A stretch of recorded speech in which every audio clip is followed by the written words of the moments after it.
স্মৃতি cartoon house.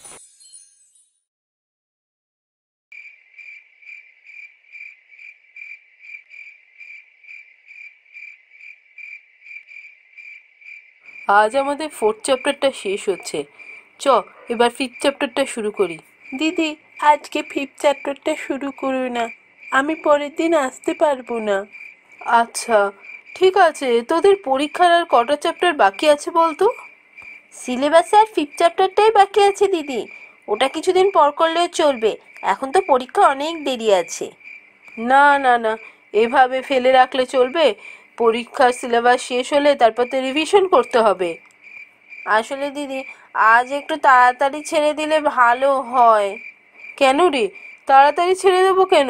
কোথাও যাবি নাকি? না না, এত রাতে আর কোথায় যাব? আসার সময় দেখেছি আকাশটা বেশ মেঘলা করেছে, বৃষ্টি আসবে, তাই তাড়াতাড়ি বেরিয়ে পড়তে পারলে তাড়াতাড়ি বাড়ি চলে যেতাম। ও হ্যাঁ, মেঘ করেছিল বটে। হ্যাঁ ঠিক কথা, বৃষ্টি আসবে। ঠিক আছে, আজ আমি তোদের ছেড়ে দিচ্ছি, পরের দিনই না হয় করবো।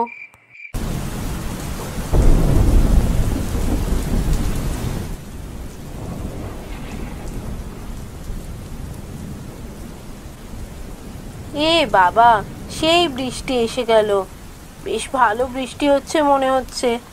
এখন বাড়ি যাই কি করে? এ বাবা, আবার বৃষ্টি এসে গেল, ঝমঝমিয়ে বৃষ্টি এসছে। এর মধ্যে তোরা যাবি কি করে? তোদের আজ আর বাড়ি যেতে হবে না, তোরা আমার বাড়িতেই থেকে যা। আর ইপসিতা তো একেবারেই যাস না, আগের দিন যা ঘটনা ঘটলো। আগের দিন কি ঘটেছে দিদি? আগের দিন যে ঘটনা ঘটেছে, নিজের চোখে না দেখলে বিশ্বাস করা যায় না। আরে ঘটনাটা কি সেটা তো বলবি, তখন থেকে খালি না দেখলে বিশ্বাস হবে না, না দেখলে বিশ্বাস হবে না, এই তো বলে যাচ্ছিস। ঘটেছেটা কি? শোন তাহলে, গত রবিবার তুই তো আসিসনি, আমি একাই এসেছিলাম। দিদি পরীক্ষা নিয়েছিল, তাই একটু লেট হয়ে গেছিল বেরোতে। আর সেদিনও এরকম ঝমঝমিয়ে বৃষ্টি এসেছিল। বৃষ্টির মধ্যেই আমি বাড়ির জন্য রওনা দিই। কি বৃষ্টি হচ্ছে, আজকে একটু তাড়াতাড়ি বেরিয়ে পড়তে পারলে ভালো হতো। সকাল থেকেই আকাশের মুখ গোমড়া, আজকে তাড়াতাড়ি বেরিয়ে পড়তে পারলে তাড়াতাড়ি বাড়ি পৌঁছে যেতাম।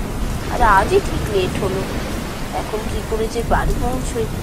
নদী বেরোতে হবে, যদি খেয়া না পাই, যদি কোনো নৌকো না থাকে, কি করে বেরোবো জানি।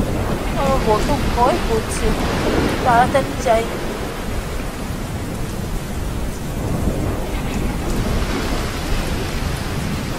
ঘাটে পৌঁছে দেখলাম যে ভয়টা করেছিলাম সেটাই হয়েছে। ঘাটে একটাও নৌকো নেই, কি করে নদী পেরোবো তখন সেটাই সব থেকে বড় চিন্তা হয়ে দাঁড়ালো। বৃষ্টি হচ্ছে বলে মনে হয় নৌকো চলাচল বন্ধ হয়ে গেছে। এবার কি করি? এই নদীটা পেরোবো কি করে? আমি কি এখানে অপেক্ষা করব? এত দেরি হচ্ছে, বাড়িতে তো চিন্তা করবে। ফোনটাও আমি একটা ফোন করে দেবো, যে করি। ঘাটে দাঁড়িয়ে দাঁড়িয়ে তো আমার প্রচন্ড দুশ্চিন্তা হচ্ছিল। হঠাৎ কি একজন যেন বলে বসলো, দিদিমণি বলছি নদী পেরোবে। পিছন ঘুরে তাকিয়ে দেখলাম ঘাটে কোথা থেকে একটা নৌকো এসে দাঁড়িয়েছে। এতক্ষণ তো নৌকোটা দেখিনি, তাহলে কি খেয়াল করিনি? হতে পারে এত অন্ধকার, সেই জন্যই হয়তো দেখতে পাইনি, না হলে আর কোথা থেকে আসবে? এখন তো নদী পেরিয়ে আসতেও দেখিনি, এখানেই নিশ্চয়ই বাধা ছিল। হ্যাঁ, নদী পেরোবো তো, আপনি নিয়ে যাবেন? চলি আসবো।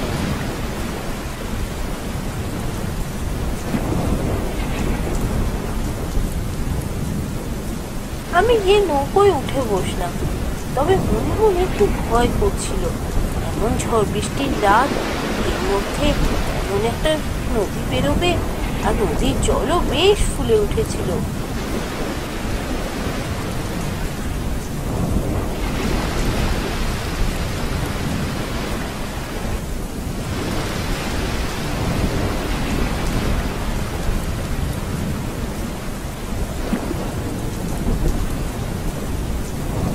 বেশ খানিকক্ষণ চুপচাপ বসে থেকে আমি নিজেই মাঝি ভাইকে জিজ্ঞাসা করলাম, আপনি কি এইমাত্র নদী পেরিয়ে এসেছেন?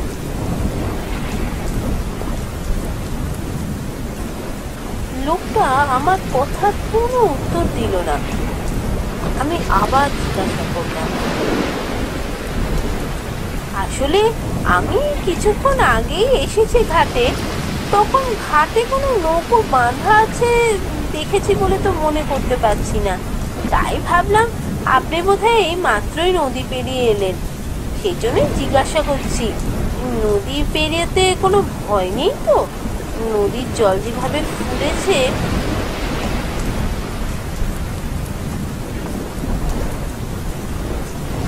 এবারও উনি চুপচাপ বসে রইলেন। আমার কথা যেন উনি শুনতেই পাননি, কোনো উত্তরই দিলেন না। কিছুক্ষণ পর আবার জিজ্ঞাসা করলাম, আচ্ছা আপনি কি এখানে নতুন এসেছেন? আমি তো অনেক দিনই হলো এখানে নদী পারাপার করছি, আপনাকে তো নৌকো নিয়ে কখনো আসতে দেখিনি। এবারও আমার কথার কোনো জবাব দিলেন না। মনে মনে খুব রাগ হলো, খুব বিরক্তও লাগছিল। আমি একাই পাগলের মতো বকে যাচ্ছি, কোনো উত্তরই দিচ্ছে না। তাই ভাবলাম আর কোনো কথাই বলবো না, চুপচাপ বসে থাকতে থাকতে কখন জানি ঘুমিয়ে পড়েছিলাম। কিছুক্ষণ পর হঠাৎ ঘুমটা ভেঙে গেল। চোখ খুলে আমি যা দেখলাম, গায়ের রক্ত ঠান্ডা হয়ে গেল। নৌকোয় কোথা থেকে জানি আর একজন ভদ্রমহিলা এসে গেছেন। তাকে দেখতে অনেকটা পুরোনো দিনের রানীদের মতো লাগছে। গায়ে এক গা সোনার গয়না, এইরকম গয়না এখনকার দিনে পাওয়া যায় না, সব আগেকার দিনের গয়না। মাথায় মুকুট, ঠিক মনে হচ্ছে কোনো রাজ্যের রানী ইনি। আগন্তুক ভদ্রমহিলার সাথে মাঝির কথোপকথন চলছে, আর তাতেই আমার ঘুমটা ভেঙেছে। তাদের বলতে শুনলাম, রানীমা, এবার কি হবে? আপনাদের বোধহয় আমি আর বাঁচাতে পারলুমনি। ওই দেখুন, ওরা আসছে। এই তো জ্বরের বিপরীতে যেতে হচ্ছে, নৌকো চলতে চাইছে না। আমি এবার কি করবো কিছু বুঝতে পারছি না। রানীমা, আপনাকে নিয়ে আমি ঘাটে কি করে পৌঁছবো? চলো রতন চলো, তোমাকে যেতেই হবে। ওদের হাতে পড়লে চলবে না, ওদের হাতে পড়ার আগে যেন আমাদের প্রাণ বেরিয়ে যায়। চলো এগিয়ে চলো, তুমি ঠিক পারবে। আমি ভয় পেয়ে চেঁচিয়ে উঠলাম, কে কে আপনি? কোথা থেকে এসেছেন? আপনি তো ছিলেন না এখানে, কি করে এলেন মাঝ নদীতে? ওরা আমার কথায় কোনো কানই দিল না, যেন আমাকে ওরা শুনতেই পাচ্ছে না, দেখতেও পাচ্ছে না। ওরা নিজেদের মধ্যে কথা বলে যাচ্ছে। ঝড়ের দাপটে নদীতে বড় বড় ঢেউ উঠেছে, নৌকো আর আগে এগোচ্ছে না। আমারও প্রচন্ড ভয় লাগতে শুরু করলো। এমন সময় হঠাৎ নৌকোটা ওই ভদ্রমহিলা আর আমাকে নিয়ে উল্টে গেল।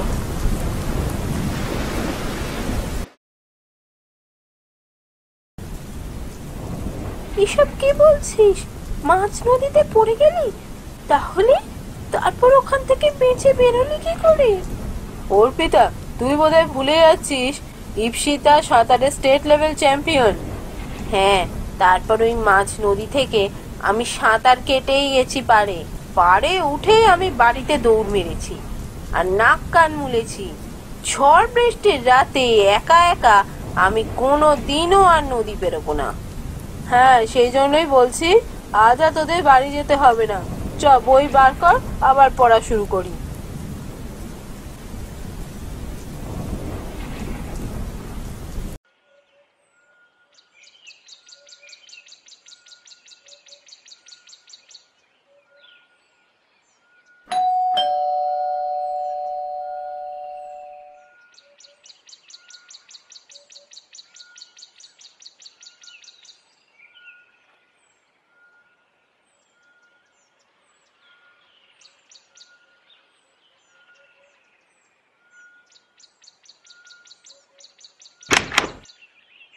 আরে অঞ্জনা, তুই এখানে কি করে? কি সারপ্রাইজ দিলাম তো? আরে সারপ্রাইজ বলে সারপ্রাইজ, আয় আয় ভেতরে আয়।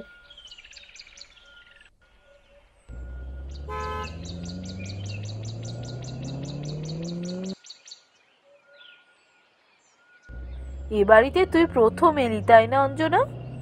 হ্যাঁ, অনেকদিন ধরেই ভাবছি জানো তোমার এই বাড়িটা ঘুরে যাব, কিন্তু হয়েই উঠছিল না।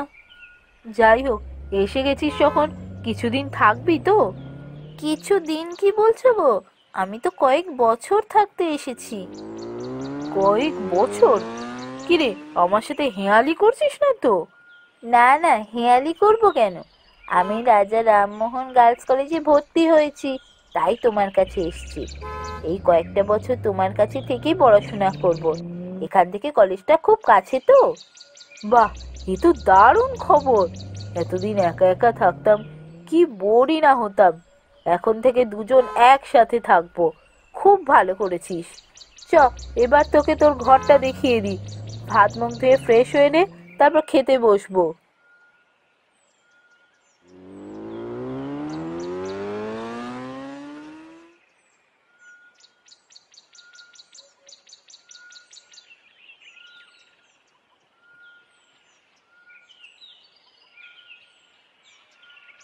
তুই এই রুমটায় থাকিস কেমন? কিরে, রুমটা ভালো করে দেখে নে, পছন্দ তো? আরে এত সুন্দর রুম পছন্দ হবে না মানে? কত বড়! আমার খুব ভালো লেগেছে, আমি এই রুমেই থাকবো।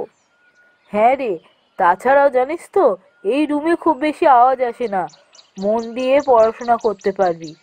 রাস্তার ধারে বাড়ি বলে অন্যান্য রুমগুলোয় এত আওয়াজ। তা হ্যাঁ রে, ব্রেকফাস্ট করিসনি তো? চ, কিছু খেয়ে নিবি চ। না না দিদি, আমি এখন কিচ্ছু খাবো না। স্টেশনে নেমে বড্ড খিদে পাচ্ছিল, আমি লুচি তরকারি খেয়েছি, তারপর চাও খেয়েছি। এখন আর কিচ্ছু খাবো না, একেবারে দুপুরবেলা খাবো। বাবা, সে কি রে, স্টেশনে লুচি তরকারি খেয়েছিস মানে? ওই তো দুখানা ছোট্ট ছোট্ট লুচি দেয় আর একটুখানি তরকারি, ওই খেয়েই তোর পেট ভরে গেল? হ্যাঁ রে, ডায়েট করছিস নাকি? আরে দূর, ডায়েট করব কেন? আসলে এতখানি এসেছি তো, এখন আর খেতে ইচ্ছা করছে না। ও, তাই বল? তুই তো জানিস আমি আবার খেতে ভালোবাসি, আমি কিন্তু বেশি করেই খাই। যাই হোক, দুপুরে কি খাবি বল তাহলে? ও, তুমি যা খাবে আমিও তাই খাবো। ঠিক আছে, আমি আজকে ভেবেছিলাম আর রান্না করব না, খাবার অর্ডার করব। আরে বিরিয়ানি অর্ডার করি? দুপুরে বিরিয়ানি? বাহ, দুপুরে খাবার তো জমে যাবে গো। ঠিক আছে, আমি তাহলে চললাম, তুই ফ্রেশ হয়ে নে।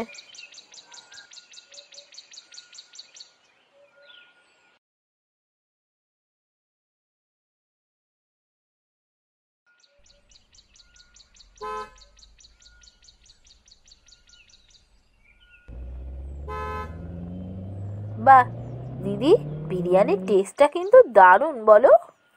হ্যাঁ রে, এই দোকানের বিরিয়ানি না খুব ফেমাস, ওই জন্য এখান থেকেই অর্ডার করলাম।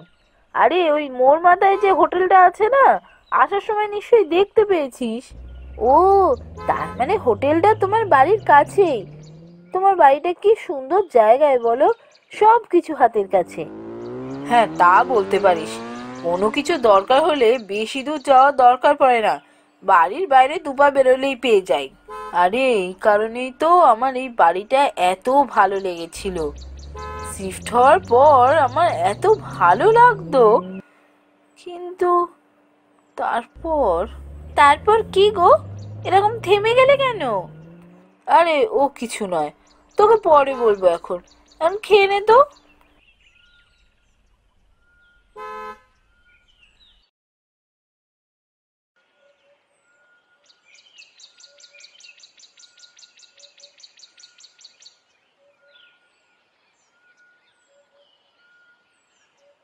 এ কি রে, তুই তো পুরো রেডি হয়ে গেছিস, বেরোচ্ছিস নাকি?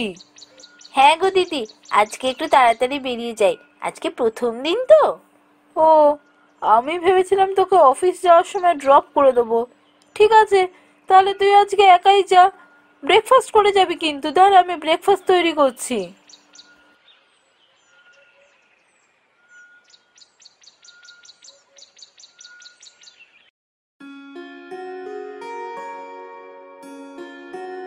কলেজের প্রথম দিনটা দারুণ গেল।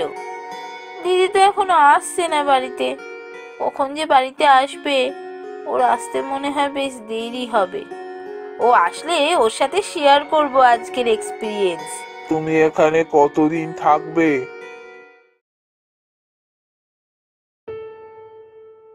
কি ব্যাপার, এই লোকটা কে? এখানে এলো কি করে? কে আপনি? এই বাড়িতে এলেন কি করে? আমি এ বাড়িতেই থাকি। তুমি কতদিন এখানে থাকবে? ছেলেটা কে রে বাবা? ছেলেটা কি এ বাড়িতে কাজ করে? দিদি কোনো কাজের লোক রেখেছে বলে তো জানতাম না। কি জানি, হয়তো রেখেছে, আমায় বলতে ভুলে গেছে। আমি কতদিন থাকবো সেটা জেনে তোমার কি?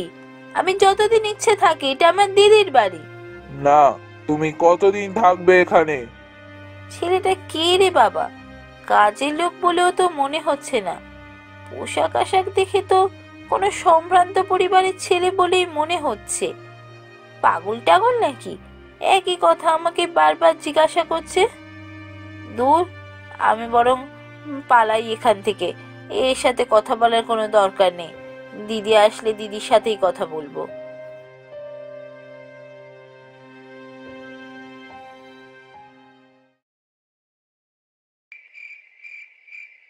কিরে অঞ্জনা, কখন বাড়ি ফিরলি? আমি অনেকক্ষণ ফিরেছি।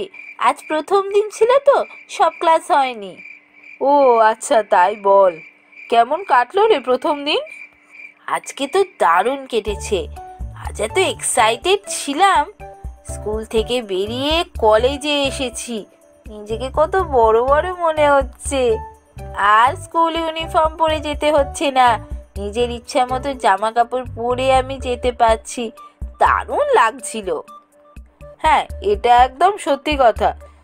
স্কুল ইউনিফর্ম পরে যেতে হয়, আর কলেজে নিজের ইচ্ছা মতো জামা পরে যাওয়া যায়। তবে কলেজে কিন্তু নিজেকে অনেক দায়িত্ববান হতে হয়, কারণ স্কুলে আমাদের জীবনটা একটা নিয়ম শৃঙ্খলার মধ্যে বাঁধা থাকে। কলেজে উঠলে কিন্তু তা আর থাকে না। নিজের দায়িত্ব নিজেকেই পালন করতে হয়। আচ্ছা, বুঝেছি। ছাড়ো তো ওসব কথা। তুমিও কেমন খালি বড়দের মতো কথা বলছো। আচ্ছা দিদি, ওই ছেলেটা কে গো? ছেলে? কোন ছেলেটার কথা বলছিস? আরে যে ছেলেটা তোমার বাড়িতে থাকে, ওর কথাই বলছি। খুব বেয়াদব, আমাকে খালি জিজ্ঞেস করছে আমি কতদিন থাকবো। এমন একটা ভাব যেন ওর বাড়িতে এসে আছি। কি বিরক্তি দেখাচ্ছে আমাকে। ও ঠিক আছে, আমি এখন আসছি।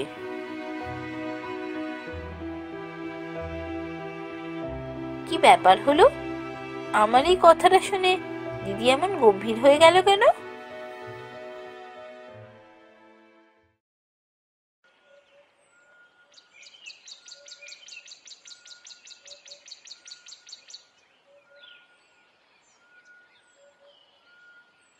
দিদি, আজ তুমি কখন বাড়ি ফিরছো গো? কিছুই বলতে পারছি না রে। কাজের যেমন চাপ থাকবে, সে অনুযায়ী তো আমি বাড়ি আসতে পারবো। ও, আসলে আমি ভাবছিলাম আজ যদি দুজনে মিলে একটু সিনেমা দেখতে যাই। ঠিক আছে, তোমার যদি আজ লেট হয়ে যায়, কালকে যাব। ঠিক আছে, তুই এখন কলেজ যা, পরে এই নিয়ে কথা বলবো। কি ব্যাপার হচ্ছে বুঝতে পারছি না।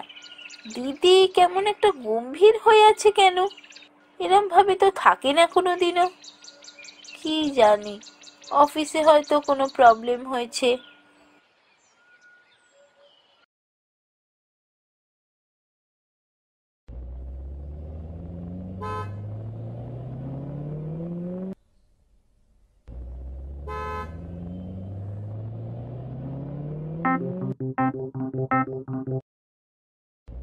হ্যাঁ দিদি, বলো কি বলছো? আরে অঞ্জনা, আজকে না কাজের চাপটা একটু বেশি আছে। মনে হচ্ছে রাতে ফিরতে পারবো না। তুই সাবধানে থাকিস কেমন? আমি খাবার অর্ডার করে দেবো, রাত্রিবেলা খেয়ে নিবি। ও আচ্ছা, ঠিক আছে, তুমি ফিরবে না? সারা রাত আমি একা একা থাকবো? তাই হবে। আর কি করব বল, কাজের চাপ, এটা তো সামলাতেই হবে। ঠিক আছে, একটা কথা শুনে রাখ, রাত্রিবেলা ঘরের বাইরে বেরোবি না, মনে থাকবে তো? হ্যাঁ হ্যাঁ, মনে থাকবে। তুমি এখানে কতদিন থাকবে? আরে, এ তো সেই দেখছি কালকের ছেলেটা। এই কোথা থেকে আসছে বারবার? এই শোনো, তোমার নাম কি গো? রোজ এসে আমাকে এক কথা জিজ্ঞেস করো। আমার নাম সায়ক। এ কি, এইসব কি হচ্ছে? চোখের সামনে ছেলেটা কেমন হাওয়ায় মিলিয়ে যাচ্ছে। নিজের চোখে যা দেখছি তা যেন বিশ্বাস করতে পারছি না।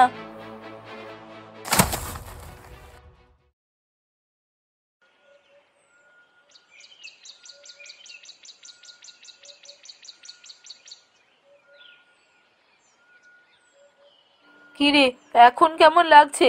সুস্থ বোধ করছিস তো?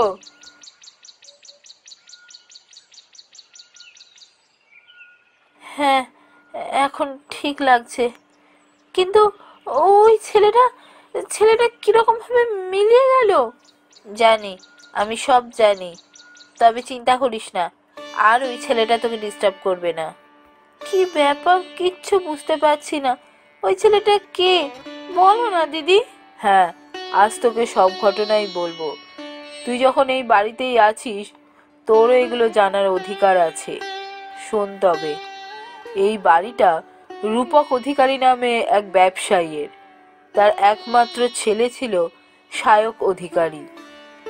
সায়কের যখন 18 বছর বয়স, তখন রূপক বাবু আর তার স্ত্রী একটি অ্যাক্সিডেন্টে মারা যান। রূপক বাবুর ছিল প্রচুর সম্পত্তি, তাই ওনারা মারা যাওয়ার পর ওনাদের আত্মীয়রা সায়ককে এ পৃথিবী থেকে সরানোর পরিকল্পনা করে, যাতে তাদের সমস্ত সম্পত্তি আত্মীয়রা সবাই মিলে ভাগ করে নিতে পারে। আর তাই কিছুদিনের মধ্যেই তারা সায়ককেও খুন করে। তারপর তারা সায়কের সমস্ত সম্পত্তি লুট করতে চায়, কিন্তু সায়ক কাউকে এই বাড়িতে ঢুকতেও দেয়নি।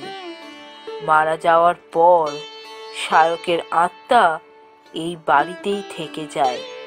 ফলে তারা বাধ্য হয় বাড়িটা বিক্রি করার সিদ্ধান্ত নিতে। আর আমি এই বাড়ি কিনে এই বাড়িতে আসি। প্রথম প্রথম সায়ক আমাকেও অনেক ভয় দেখায়, আমি ভয়ও পেয়েছিলাম। তারপর কি করে জানি না, সায়কের সাথে আমার বন্ধুত্ব হয়ে যায়। ও আস্তে আস্তে আমার সব থেকে প্রিয় বন্ধুতে পরিণত হয়। আমাকে অনেক সাহায্য করতো জানিস, আমায় অনেক বিপদেও বাঁচিয়েছে ও। ও তোকেও এ বাড়িতে একদম পছন্দ করছিল না, আমি বুঝতে পারছিলাম। তাই তো তোকে বারবার জিজ্ঞাসা করছিল তুই কবে এখান থেকে যাবি। কিন্তু ওভাবে হাওয়ায় মিলিয়ে গেল কেন দিদি? এতদিন পর ওর আত্মা মুক্তি পেল। আসলে ওর আত্মীয়রা ওকে খুন করে এই বাড়ির পিছন দিকে পুঁতে রেখেছিল, তাই জন্য ওর আত্মা মুক্তি পাচ্ছিল না। আর আমিও স্বার্থপরের মতো ওকে মুক্তি দিতে চাইনি। ও যে আমার সব থেকে প্রিয় বন্ধু ছিল। কিন্তু আমার মনে হলো এতটা স্বার্থপরতা উচিত নয়, ওরও আত্মার মুক্তির প্রয়োজন। তাই আজ তুই যখন কলেজ চলে গেলি, আমি মাটি খুঁড়ে ওর বডিটা নিয়ে গিয়ে শ্মশানে পুড়িয়ে এসেছি। তাই ওর আত্মার আজকে মুক্তি হলো। জানি সঞ্জনা, আজকে জীবনের সব থেকে প্রিয় বন্ধুটাকে আমি হারালাম।